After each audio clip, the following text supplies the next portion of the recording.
여러분 안녕하십니까, 이영선입니다. 오늘은 일거에 거절당한 얼리 드래프트제라는 제목으로 이영선의 성동원도 시작하겠습니다.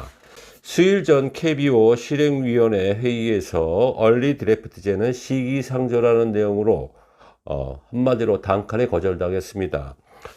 이에 많은 학부모들은 우려서 그런 걱정이 앞서는 것 같아요. 많은 기대를 했던 것 같습니다. 그래서 어느 날 저한테 어느 학부모님께서 간절한 메일이 하나 왔습니다. 그 내용을 보니까 참 답답한 심정이었습니다. 그래서 내용은 이렇습니다. 안녕하십니까. 성동원들을 잘 시청하고 있습니다. 아마야구의 발전을 위해 애쓰시며 때로 속 시원하게 문제점을 지적하고 대안들을 제시하는 모습에 늘 좋은 도움과 도전을 받고 있습니다. 저는 야구계의 생태에 대해 아무것도 모르는 그저 평범한 야구선수 학부모입니다. 그런데 며칠 전 대학선수 얼리 드래프트 제가 무산이 되었다는 뉴스를 접하면서 물론 얼리 드래프트에 제 자식이 수혜가 된다는 보장도 없지만 대학 야구의 미래를 생각하며 답답한 마음에 글을 올려봅니다. 제가 너무 무지해서 감히 다른 곳에 글을 올리지 못하고 항상 냉철하게 판단하고 권계하며 방향을 제시하시는 선생님께 조심스럽게 몇 글자 적어 봅니다. 첫 번째, 대학 야구 얼리 드래프트제 논의하기로 결정을 했다고 하는데 사실상 하지 않겠다고 얘기로 생각됩니다.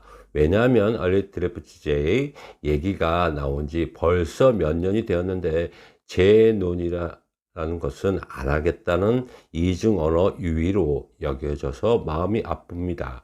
두 번째, 기사에도 밝히는 것처럼 이미 축구, 배구, 농구 등 우리나라의 인기 종목들이 몇 해 전부터 얼리 드래프트제를 실행하고 있는데 굳이 야구에서는 굳이 안 하는 쪽으로 전제하고 그것을 정당화시키기 위해 부정적인 요소들만 복귀하고 있으니 이 또한 이해할 수 없는 부분입니다.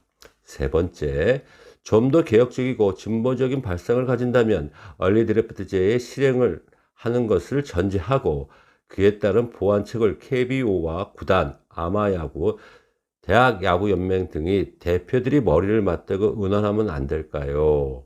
네 번째, 예를 들면 고교 졸업 지명자가 지명된 후에 원하는 구단이 아니라는 이유로 대학으로 진학하게 되는 것이 부작용이라는 뜻이 부도가 되었는데 그게 진정 부작용이라면 고교 3년에 지명된 선수가 대학에 진학하는 경우 반드시 4년 졸업을 하게 하고 지명 구단이 우선권을 갖는 등의 보완책들이 있지 않을까요? 다섯 번째, 최근 몇 년 사이에 2년제 대학 야구팀들이 많이 창단되고 있습니다. 반대로 4년제 대학의 경우에는 선수 수급 자체가 어려워지고 있다고 합니다. 2년제 학생들은 2년을 마치고 드래프트제에 참여하는 4년제 학생들에게 기회를 주지 않는다면 기회균등의 원칙에 또 어긋나는 일은 아니지요. 사회적 차별금지 조항에도 어긋나는 일일 텐데 왜 그렇게 시대를 역행하는 기득권 카테고리 안에 갇힌 발상이 당연한 듯 계속되고 있는지 안타깝습니다. 여섯 번째, 만약 얼리 드래프트제를 하지 않으려면 대단히 2년제 대학 선수들에게 미안한 얘기지만 2년제 대학 선수들도 졸업 후 2년이 지나고 드래프트에 참여할 수 있는 자격을 주어야 형평성이 맞지 않을까요? 일곱 번째, 아무것도 모르는 일개 학부모가 접디 주머나마 개혁적 시각으로 볼 때 지금껏 약 10년 이상을 뒤에서 지켜보며 정말로 더디게 변하는 곳이 운동장이라는 부정적 사고를 갖게 되었지만 아이들의 가치를 발휘하는 그라운드가 보다 공정하고 정의로우며 발전적인 가치 실현의 현장이 되기를 소망합니다. 읽어주셔서 감사합니다. 대학 야구 선수 아들을 둔 학부모 홀림. 자, 이 내용을 봤을 때 가슴이 좀 상당히 안타깝습니다. 뭐 이러한 내용들은 제가 지난 방송에서도 말씀드렸던 내용들이에요. 이 명분은 괜찮은데 그 일을 처리하는 모습들을 보면 뭐가 그 두서가 없는 것 같아서 너무도 안타까웠습니다. 제가 예전에도 말씀드렸잖아요. 저는 이 얼리 드래프트제는 찬성을 한다고요. 근데 방법론에서 자꾸 이렇게 헛바퀴가 돈다는 게 너무 안타깝다고 제가 얘기를 했습니다. 이런 문구 하나, 제도를 바꾸려면요, 토시 하나, 문구 하나가 꼼꼼히 체크해야 하는데, 우리 감독들이 찬성했으니 해달라, 간청도 아니고 통보처럼 느꼈을 거 아닙니까? 이들 기득권의 세력들이 하루아침에 이게 변경이 되겠어요? 그러니까 이렇게, 방법론의 모색이 잘못됐으니까 학부모들이 많은 그 원방이 많을 거 아닙니까? 그래서 제가 우선 이런 내용 다시 이 제도는 바꿔야 되는데 그 전제 조건이 있습니다. 일단은요, 첫 번째 학부모들의 설문 동의가 반드시 필요합니다. 학부모들 동의 받았다, 뭐 학부모들이 찬성한다고 그러셨잖아요. 명문상 있습니까? 예? 어떠한 공식성의 뭐 문서가 있어요? 아니 이런 학부모들이 찬성했다가 술자리에서 친한 학부모들이 아유 찬성한다고 그렇게 동의받았습니까? 무슨 일들을 그렇게 하세요? 제가 몇 번 말씀드렸잖아요. 지난해부터 이렇게 꾸준하게 말씀드렸는데, 첫 번째 우선 전제 조건은 첫 번째, 학부모들의 설문 동의가 필요합니다. 두 번째, 설문 동의를 받으신 걸요, 각 학교 총장에게 전달을 하셔야 돼요.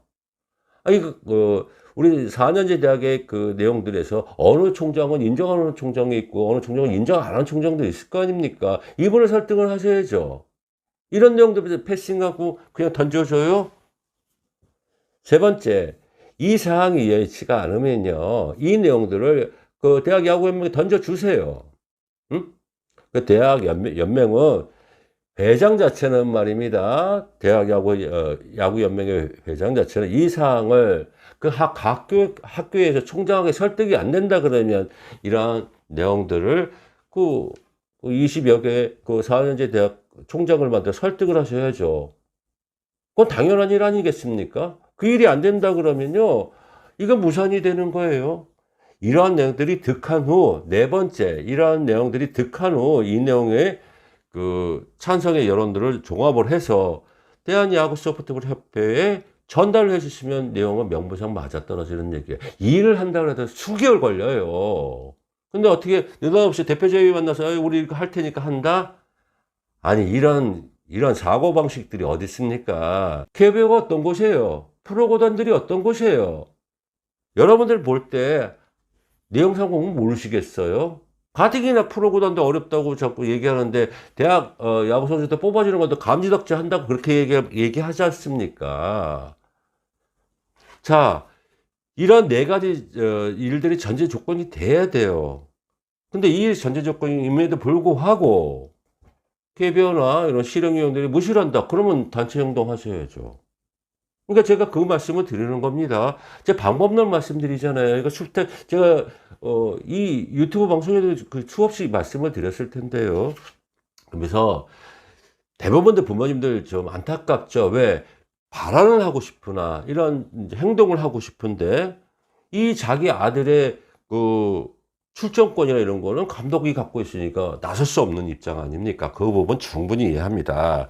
그러니 여러분들 요즘들 보면 말이에요. 각 소통의 창구들 많아요. 카페들도 있고 여러 카페들이 많아요. 그 카페를 하면서 카페를 만드셔서요. 그리고 자꾸 소통에 이렇게 알리는 방법을 하세요. 그러면 이런 내용들이 있으면 그 와중에 여러분들 힘이 된다면 제가 미라비라 돕겠습니다. 근데 대신 전제 조건 학부모들 설문 동의 없으면 이 일은 저 또한도 도와줄 수가 없어요. 왜? 이 판 자체는요, 누가 해주기를 원해요. 아니 어떻게 누가 해주기를 원합니까? 본인들의 문제들인데요. 그리고요, 제도가 변화가 되는데 어떻게 유야무야 넘어가겠습니까? 획기적인 방향의 전환이 있어야 될 거 아닙니까? 명분도 있어야 되겠고요. 그래서 제가 이런 점들은 오늘 다시 이 어느 학부모님들의 그 내용을 보니까 너무 애절하고 간절한 거 아닙니까? 얼마나 용기 있게 저한테까지 이렇게 글을, 장문의 글을 써주셨겠어요. 이런 내용들은 울부르치한 함성입니다. 내용이에요. 그리고요, 우리 대학 지도자들도 좀 알고 계셔야 될 텐데, 우리 4년제 지도자들을 요즘 말이에요. 엊그저께 많은 학부모들이 이렇게 동향을 찾아보니까 4년제 대학 수시 합격이 됐음에도 불구하고 전문대를 방향을 돌린다는 그 부모들이 많습니다. 왜 그럴까요? 그만큼 4년제 대학의 경쟁률이 없다는 얘기 아닙니까? 그래서 맨날 얘기하시는 불편불만만 얘기하잖아요. 자, 냉정하게 얘기하게 합시다. 이게 경쟁력이 없으면요, 굳이 4년제 대학 총장들이 그 운영을 뭐하러 하겠습니까? 그 간절한 마음 갖고 계셔야 돼요. 아, 그리고, 우리는 수업을 받고, 여기는 수업도 안 받고, 그런 내용들 얘기하지 마시고요. 아, 올해 같은 경우에 코로나 때문에 여러분들 수업 제대로 하셨어요? 그런 얘기 핑계거리 대지 마세요. 이런 문제가 있으면 방향 제시를 하셔야죠. 아니, 그런 핑계거리가 여러분들 총장들한테 맥히지가 않아요. 상황을 판단을 정확하게 하셔야죠. 그리고 마지막입니다. 어느 대학 교수의 아까 칼럼을 한번 봤어요. 자, 그 칼럼에 말이에요. 가슴에 와닿습니다. 내용은요, 이렇습니다. 대한체육회장 도전, 강신우, 지도자의 먹고 사는 문제부터 해결합시다. 참 감동적이에요. 아니, 대학 교수님이 이분도 또한 체육부장하고 여러 부장 구기 종목의 부장들 다 하셨고, 학과정 다 하시고, 그 다음에 원로 선배들은 남으셨던 분인 것 같아요. 자, 이런 분들도 지도자의 처우 문제 생각을 하시잖아요. 자, 그 대학 감독들은, 얼리 드래프트하고 처우하고 무슨 문제가 있느냐? 그거는 여러분의 단편적인 지식입니다. 대학 운동부가요, 경쟁력이 없어지면요, 여러분들 일자리가 없어지는 거예요. 이 점 충분히 얘기하시고요. 그 다음에 이분 자체가 오죽하면 어느 학자들이 여러분들 지도자의 처우 먹고 사는 문제 걱정하시는 분들 봤어요? 오죽 답답하면 이 양반 자체도 이런 얘기를 하실 거 아닙니까? 자, 간절한 마음으로 이 문제는 해야 되지 않겠나 생각합니다. 이영선의 성동원두였습니다. 시청해 주셔서 감사합니다.